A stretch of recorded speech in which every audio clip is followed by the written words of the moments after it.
আসসালামু আলাইকুম, কেমন আছেন সবাই? আশা করছি সবাই ভালোই আছেন। আপনাদের ভালোবাসা আর মহব্বতে আল্লাহ তাআলা যথেষ্ট ভালো রাখছেন। বর্তমান বিশ্বে ইরান ও ইসরায়েলের মধ্যে যে যুদ্ধ, আমরা অনেকেই এই যুদ্ধকে উস্কে দিচ্ছি। আমরা বুঝতেই পারছি না এই যুদ্ধের পরিণতি কত ভয়ঙ্কর হতে পারে। বর্তমানে মধ্যপ্রাচ্য জ্বলছে। ইরান ও ইসরায়েলের মধ্যে চলমান সংঘাত শুধু তাদের দুই দেশেই নয়, গোটা বিশ্বে প্রভাব ফেলছে। কিন্তু এখন প্রশ্ন হলো, এই সংঘাত কি কখনো থামবে না? কি উপায় আছে এই উত্তপ্ত যুদ্ধ থামানোর? চলুন আজকে জানি ইরান ও ইসরায়েল সংঘাত থামাতে কি করা প্রয়োজন। প্রথমত, যুদ্ধের পিছনের বাস্তবতা। ইরান ও ইসরায়েল দুই দেশের মধ্যে দীর্ঘদিনের দ্বন্দ্ব রয়েছে।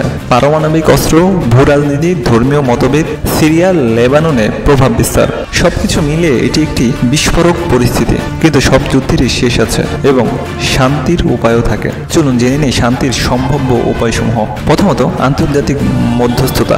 জাতিসংঘ, ইউরোপীয় ইউনিয়ন বা যুক্তরাষ্ট্র, চীন এমন বড় শক্তিগুলোর মাধ্যমে কূটনৈতিক আলোচনা শুরু করা যেতে পারে। 2 নম্বরে, পারমাণবিক চুক্তি নবায়ন। 2015 সালে JCPOA চুক্তির মতো নতুন একটি পরমাণু চুক্তি ইরানের অস্ত্র উন্নয়ন বন্ধ করতে পারে, যা ইসরায়েলের দুশ্চিন্তা কমাবে। যদিও এক্ষেত্রে বা এই নিয়মের মাধ্যমে বা এই চুক্তির মাধ্যমে সারা জীবন ইরানকে ইসরায়েলের কাছে নত হয়ে থাকতে হবে। 3, অঞ্চলভিত্তিক নিরাপত্তা চুক্তি।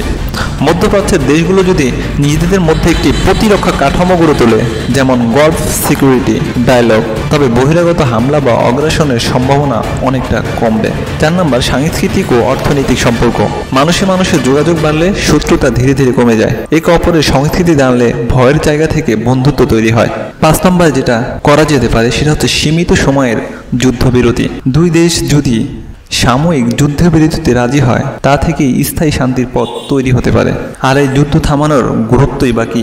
যুদ্ধ থামানোর গুরুত্ব রয়েছে অনেক। আমরা অনেকেই যুদ্ধ বাড়তে থাকলে আনন্দিত হই, কিন্তু দিন শেষে এর ক্ষয়ক্ষতি এবং এর পরিণতি কতটা ভয়ঙ্কর হবে আর সেই ভয়ঙ্করের প্রভাব যে আমাদের উপর পড়বে সেটা আমরা মনেই করি না। মূলত এই সংঘাত থামানো এখন শুধু প্রয়োজন না, এটা জরুরি।